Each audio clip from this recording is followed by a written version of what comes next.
Augmented reality as a solution to a wicked problem. Today's educational institutions and practices struggle to integrate new teaching innovations into the classroom.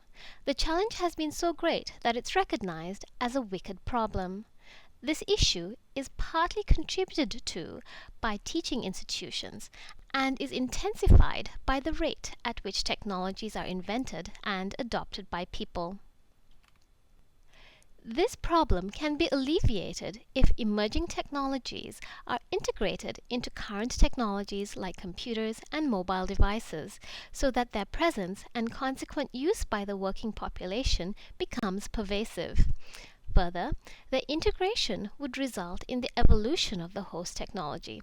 Thus, emerging technologies and their progeny have more likelihood of being naturally integrated into curricula and consistently used. The uptake of new technologies by educators, however, depends on the pedagogical opportunities they offer. I propose that augmented reality is such a technology. Most teachers are familiar with its current versions. A good example is the Aurasma app and its use in museums. Now, many of the newer versions, augmented reality versions 2.0 if you will, are still going through research and development processes. But, as this video is showing, augmented reality affords some wonderful capabilities. This presentation will show the opportunities that both versions provide and the challenges associated with their uptake.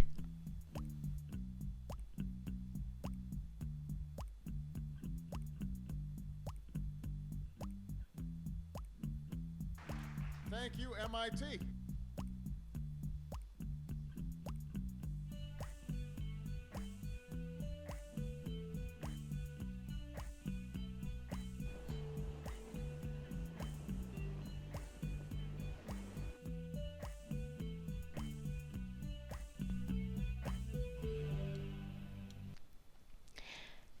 So, what is augmented reality or AR? AR is a technology that overlays and transmits information involving the five senses onto an object or over a scene.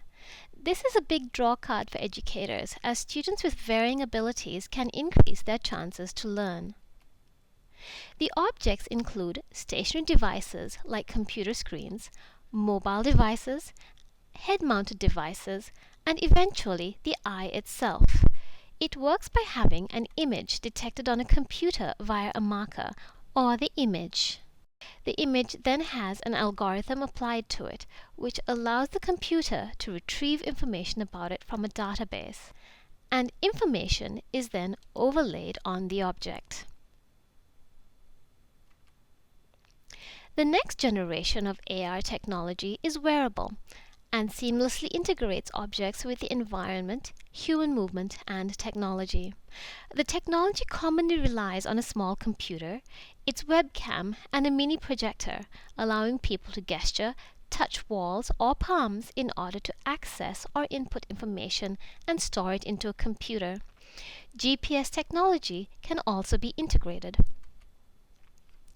This technology means images, videos, and even computer screens can be projected onto a wall, a sheet of paper, newspaper, or book. Even better, the surface gains functionality so that data that is projected can be stored, moved around locations, including thin air, or printed. Thus, data from outside the classroom can be stored and manipulated while on the go. This is the future direction of technology as 1. Wearable technology expenditure among technophiles is expected to reach $5.1 billion in 2015, and 2. Companies like Microsoft, Samsung, and Apple have begun integrating human interactions with technology. For example, touchscreen technologies and software such as Google Glass and Microsoft HoloLens are available for commercial and developmental use, respectively. Another quality that makes it attractive to educators is that it works by either targeting individuals, limited numbers of users, or multiple users. thereby lending itself as a learning and teaching tool for reflective, collaborative, and instructional purposes. The technology is also portable, which results in it being used outside the classroom. This lends itself to both student-centered and collaborative learning when used in project or problem-based learning. Manali et al. Suggests student-centered learning is not common with this medium, but states that its potential is there if students are allowed to create meaning by making connections and building a repertoire of experiences. Hence, in 15 years, for example, virtual meetings and real-time information gathered on the field could be commonly viewed by students, organized into reports, tables, graphs, and edited 3D holograms with the aid of natural stone surfaces displaying projected computer screens. Thus, it has the potential to become the 3D equivalent of Word, Paint, and Outlook programs. Another benefit is that it's applicable, relevant, and interesting to students of all ages and abilities. Yilmaz in 2015, for example, found that 5-year-olds playing with AR flashcards and puzzles engaged in increased pointing and interactivity with the cards. Its relevance continues with middle school students who, with properly designed AR programs, experience authentic problem-based learning experiences. Kamarian et al. Studied students being taught water quality issues at a pond using an AR program provided by playfreshair.com. Students found the activity to be adult-like, and teachers also noted more collaboration. The technology is also useful for many university-level subject areas. Among the sciences and medicine, it helps identify spatial relationships between chemical bonds, muscles, tissues, and nerves. For medical students and doctors, Zhu, Haddadgar, Mazziello, and Zari state it enables planning and practice runs for surgery as it shows visualized causal relationships in diseased tissues, increases knowledge of hidden internal structures found in patients, and builds confidence in surgical abilities. Practice costs and the time instructors spend with students are also reduced. In the future, it is likely that doctors will use individual holographic videos of patients' own bodies to explain diagnoses. These same concepts, that is, spatial and causal relationships, hidden internal structures, and opportunities to problem solve, are also assisting architects and engineers to identify structural issues when planning and constructing buildings. In this instance, a real-time virtual meeting occurs over a problem. Another reason for uptake of this technology by schools is that it caters for students with special needs. It conveys information through the 5 senses, allowing for increased opportunities to learn. For example, AR devices with voice and vision functionality has been successfully used to assist intellectually disabled students to associate the sounds of everyday objects such as telephones and doorbells with actions. Thus, it was believed the novelty of hearing the sounds from computers made learning functional skills more interesting. Another found that AR books were well received by hearing-impaired 12-year-olds, provided the information was easily viewable. The kinesthetic aspects of AR exercises are also useful for students with ADHD. Students were able to stay focused and interested for the duration of their activity as the technology was interactive, allowed use of an outdoor setting, and an authentic real-life problem. AR's affordances also extend to the support of meaningful learning, as educators can link it to pedagogical theories, and it does this naturally. AR devices support constructivist theories as information and perspectives from different areas is collated and provided on the one screen. Self-determination is also supported, as the sheer interest that's generated by the information results in increased motivation, a desire to accomplish the tasks, and improve understanding of concepts. However, Teacher guidance is required to promote critical thinking and directed learning, as students can make poor decisions or become passive learners. Supportive activities can include reflective opportunities and question and answer exercises.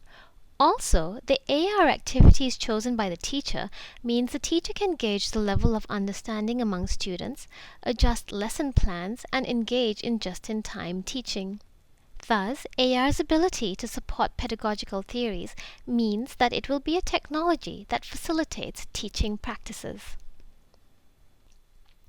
But, just as the medium provides benefits to its use as a teaching and learning tool, there are challenges involved with its implementation. Firstly, this technology is relatively unknown and requires affordability and marketing to gain interest. Further, it needs to be integrated into computers or mobile devices, as Word and Outlook have been, to enhance ubiquitous use.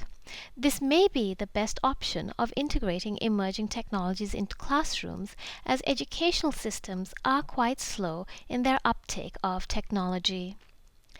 Doing all this is important, as students are expected to become content creators by 2013. Then, a top-down approach is required for integration into curricula. Teachers and school administrators will need to ensure the technology is written into policies and have budgets allocated for purchase and implementation into classes. However, this can be hastened if 1. Teachers take advantage of policies that allow for new technology use in classrooms, and 2. Increased student interest and usage forces schools to include their use in classrooms. From a teaching perspective, teachers are limited by the low numbers of authoring tools in this medium. Hence, they need to buy pre-made products or rely on programmers who can create the required teaching tools. Additionally, its support of student-centered and problem-based learning requires that teachers be comfortable with facilitating the learning process. The software should be easy to learn, otherwise usage will not occur. Teachers will additionally have to avoid content overload in students. This is important as it can result in safety issues. AR allows authentic learning experiences by mimicking real-life problems and providing opportunities to find solutions. Problems occur, however, when students have to combine complex thinking, organizational, collaborative, and problem-solving tasks found in the learning object, juggle it with technology hosting AR, and also the outside environment. What is affected is safety, especially when conducted in non-familiar areas. In Dunleavy et al.'s research on their Alien Contact game, high levels of engagement caused students to lose awareness of their surrounds, so teachers often had to pull students off streets. This can be lessened if student activities are conducted within grounds. However, in such cases, student familiarity with the surrounds results in decreased use of GPS-based augmented reality devices. Additional challenges to students exist because of the look and feel of the device. The bulkiness of the objects has caused embarrassment and discomfort. Arvanitis et al., as reported by Antonioli, Blake, and Sparks 2014, found students felt conscious about wearing backpacks containing the AR gear. If using smartphones, however, users are limited by small displays. Also, head-mounted devices result in vision problems of varying degrees, as the eyeglasses are either opaque or are partially see-through, and the actual environment isn't properly seen. Technical challenges continue, as researchers need to balance the AR device's components that allow marker and object recognition by the device and a clear visual output so users can make sense of the information provided. Security also poses a concern with this technology. The ability to control any device decreases as it gets smaller, and in some cases, when integrated into other devices like smartphones, can result in unwanted location services that automatically turn on. Augmented reality, as a result, is an attractive candidate that allows educators to solve the wicked problem of integrating innovative technologies quickly into the education system. It has the capacity to be integrated into current technologies, to develop them, and therefore be naturally and pervasively used. It's relevant to students of all ages and abilities, and can be integrated with pedagogical theories. There are challenges to its implementation, however. These include school uptake, teacher and student comfort levels with using the technology, and issues with safety. That said, this technology can revolutionize learning, as every two-dimensional work surface currently used has the potential to evolve into a real-time, virtual, human-integrated, three-dimensional reality.